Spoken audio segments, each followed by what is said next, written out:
번역 사도신경으로 신앙 고백하겠습니다. 저는 전능하신 아버지 하나님 천지의 창조주를 믿습니다. 저는 그분의 유일하신 아들 우리 주 예수 그리스도를 믿습니다.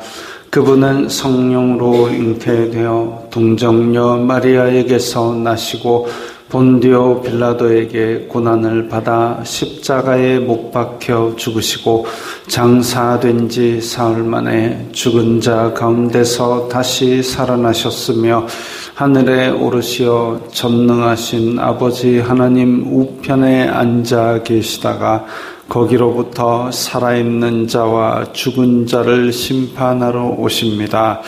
저는 성령을 믿으며 거룩한 공교회와 성도의 교제와 죄를 용서받는 것과 몸의 부활과 영생을 믿습니다. 아멘.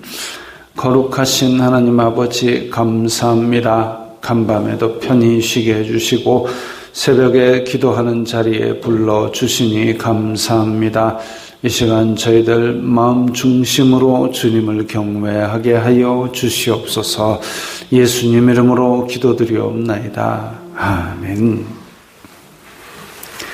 찬송가 96장입니다.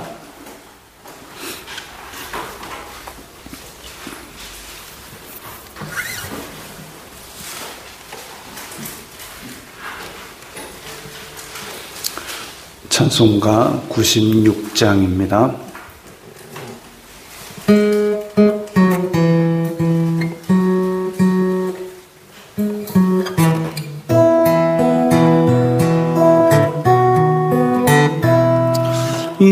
예수님은 누구신가? 우는 자의 위로와 없는 자의 풍성이며 천한 자의 높음과 잡힌 자의 노임되고 우리 기쁨 되시네. 예수님은 누구신가? 약한 자의 강함과 눈먼 자의 빛이시며 병든 자의 고침과 죽은 자의 부활되고 우리 생명 되시네. 예수님은 누구신가? 추한 자의 정함과 죽을 자의 생명이며 죄인들의 중보와 멸망자의 구원되고 우리 평화 되시네. 예수님은 누구신가? 온 교회의 머리와 온 세상의 구주시며 모든 왕의 왕이요 심판하실 주님 되고 우리 영광 되시네.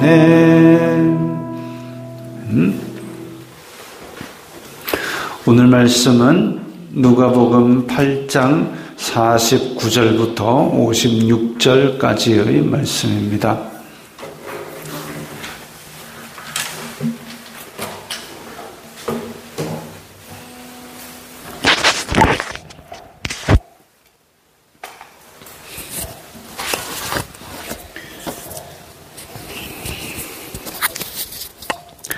누가복음 8장 49절부터 56절까지의 말씀 함께 읽겠습니다.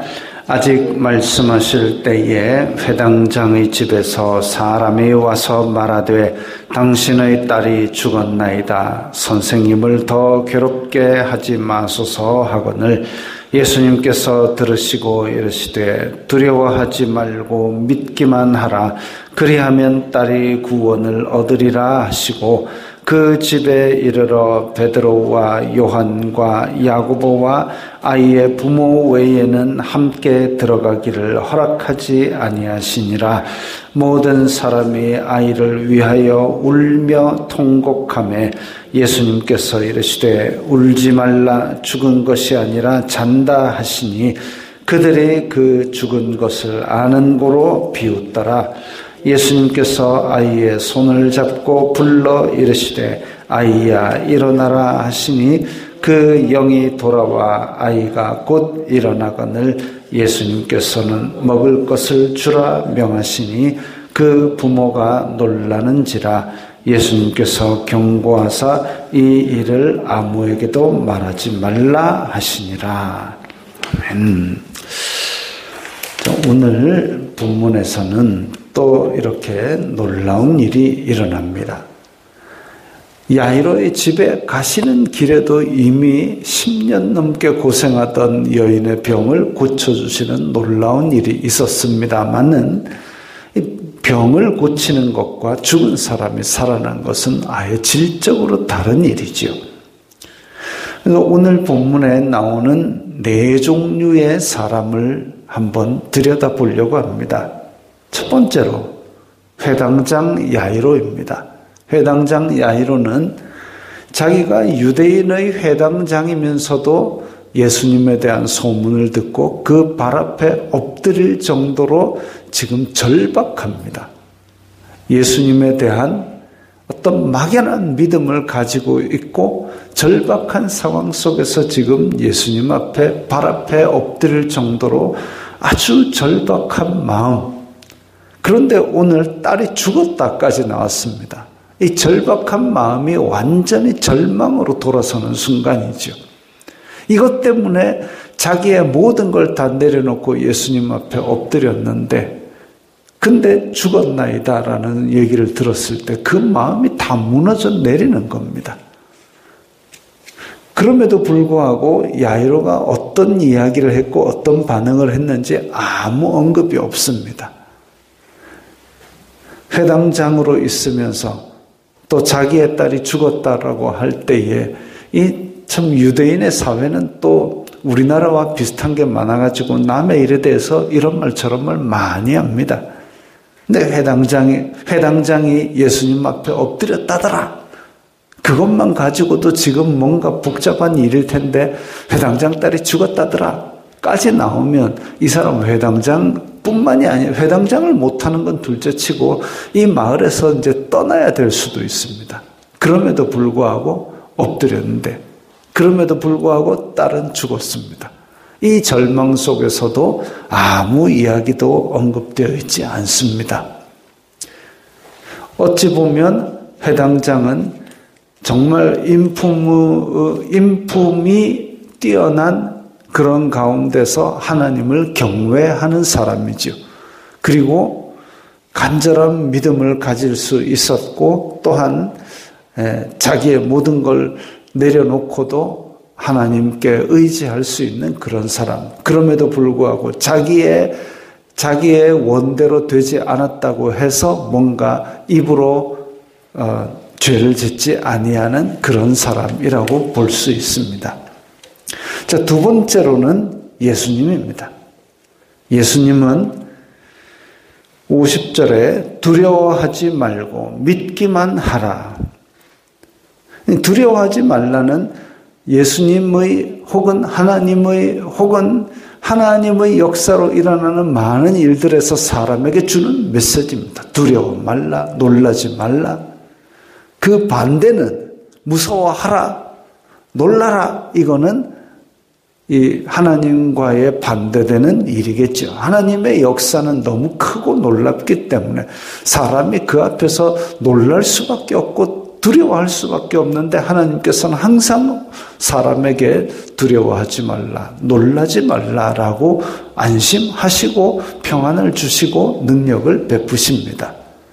그러면 두려워하라, 놀라라는 주로 누가 하느냐 하면은 하나님과 반대되는 일을 할 때에 나를 내가 그 권력을 취하기 위해서 너희들은 나를 무서워해라. 이런 식으로 하는 경우가 종종 발견됩니다. 예수님께서도 또 죽었나이다 하는데도 불구하고 두려워 말고 믿기만 하라. 우리가 할 수 있는 게 없습니다. 우리가 할 수 있는 게 없기 때문에 우리는 믿기만 하는 것이 우리 일입니다. 그건 구약 때부터 지금까지도 마찬가지입니다. 두려워 말고 믿기만 하라. 일의 시행은 하나님께 있기 때문에 우리는 할 수 있는 것이 믿기만 하는 것 말고는 없습니다. 근데 딸이 구원을 얻으리라. 예수님께서는 그 딸을 돌려주실 것을 약속하고 계십니다. 그리고 울지 말라. 죽은 것이 아니라 잔다.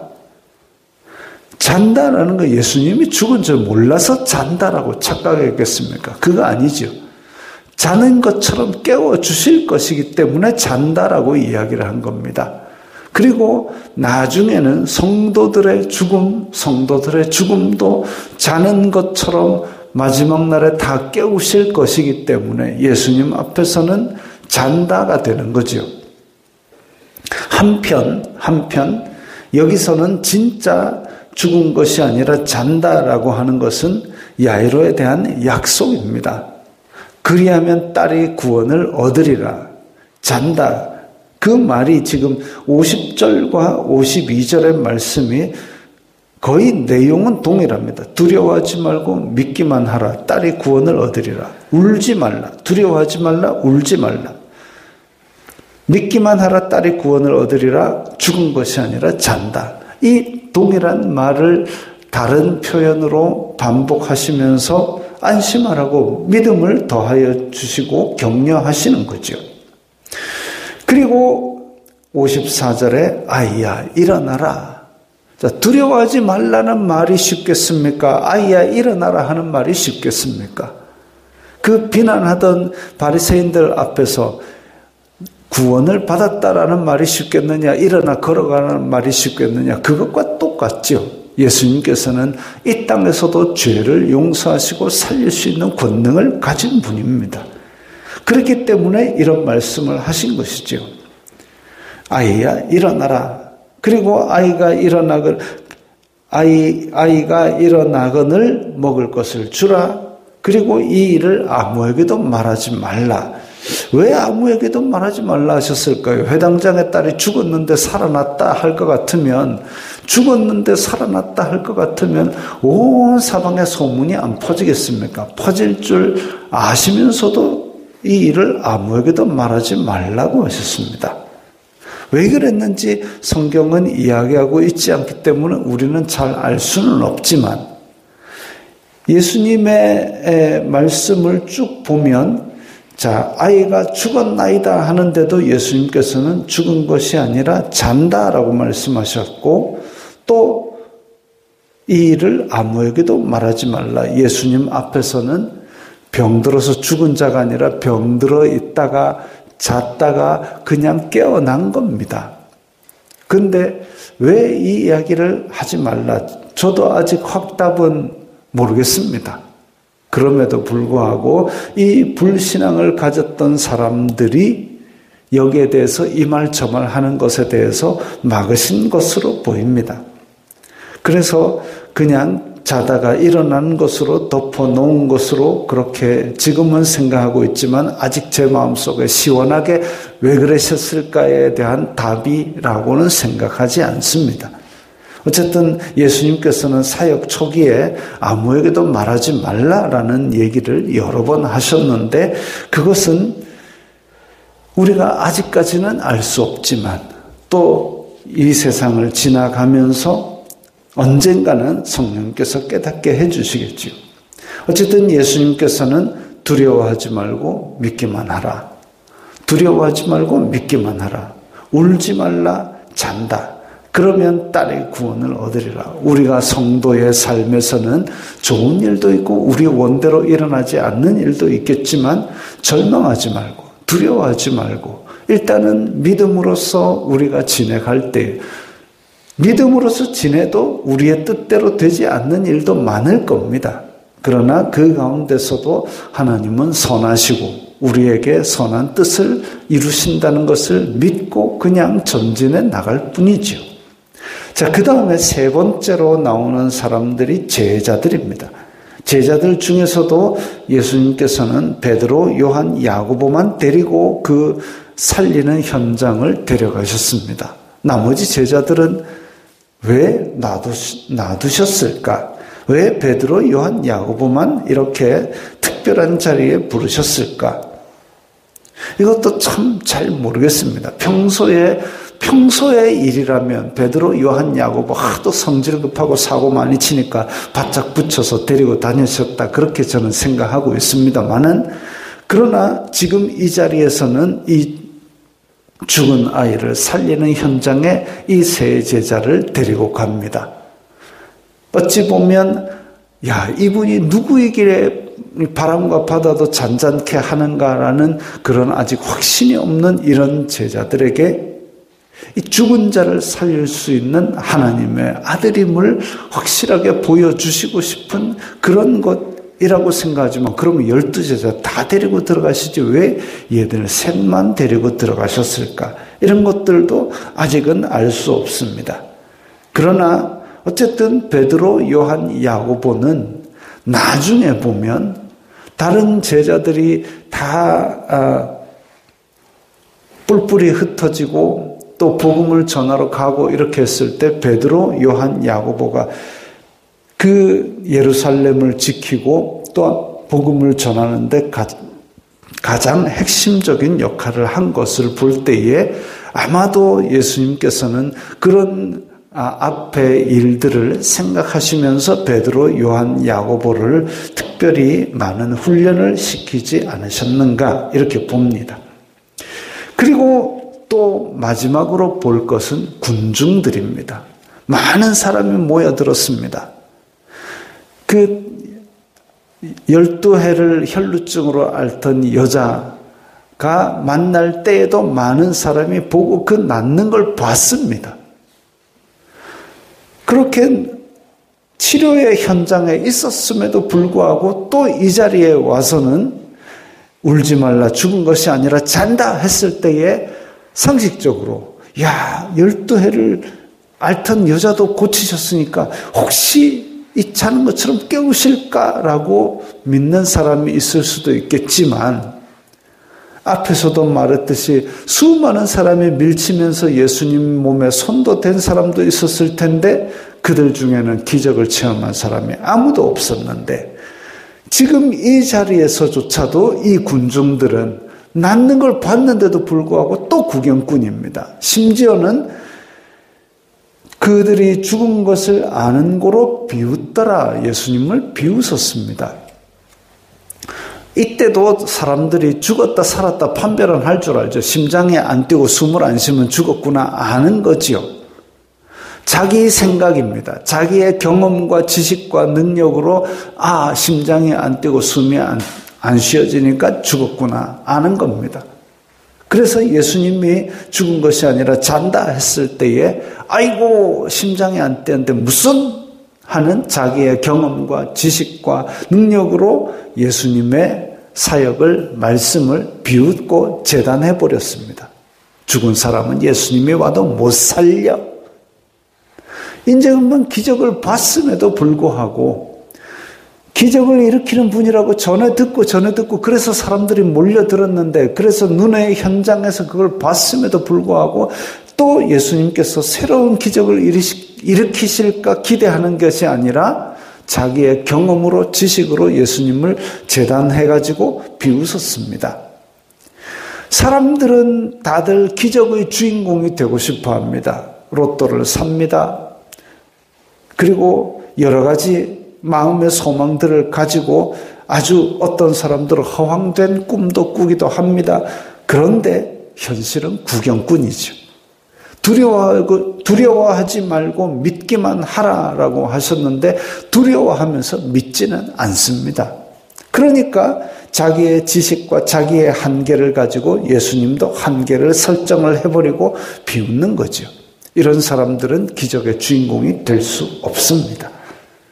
그러니까 예수님께서 경고하사 이 일을 아무에게도 말하지 말라. 저 불신자들, 저 구경꾼들, 그러면 저 사람들이 그냥 쑥덕거리기만 할 뿐이지 아무 도움도 되지 않는다는 거죠. 안타까운 일입니다.